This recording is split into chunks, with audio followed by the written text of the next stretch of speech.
You lived in the division manager space for a while. What do you think the core skills were that translated there? Like, what did you learn there that you then applied when you started IFM? Figuring out how to hire good people.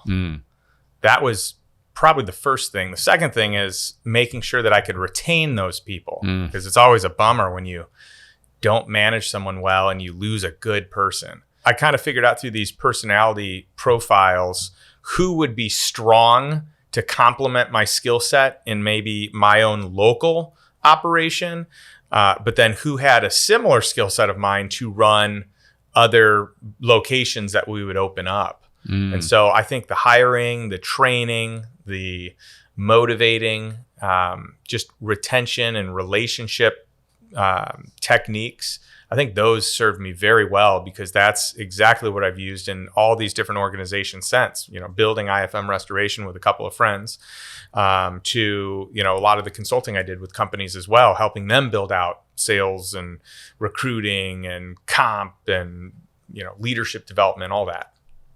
We both know these people that buck structure. And one of the things that I love about you is that you are one of the people in my life that I see as more deliberate than myself. And I really love structure, because inside of structure, I find freedom.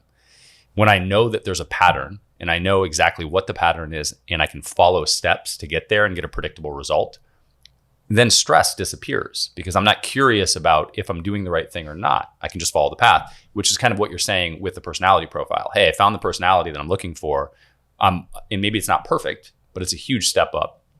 What are these steps that you think about when you're creating these profiles and when you're defining roles? So like you said, you had probably 10 different roles that you were filling at IFM. Where did you start with that? Do you start with a job description? Do you start with a success profile?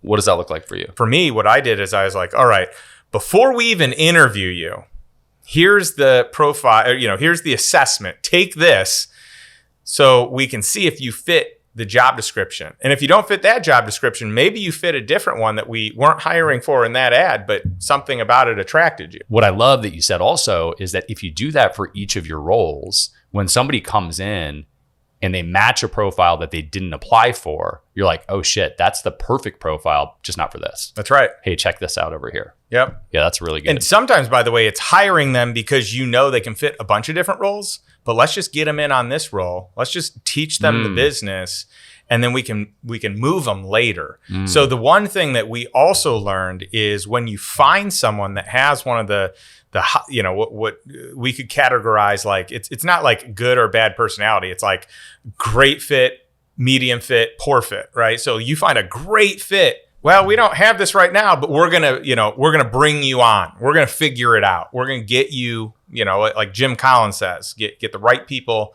on the bus. You can figure out the seats later. Yeah. And so we started doing that, and we just would hire talent.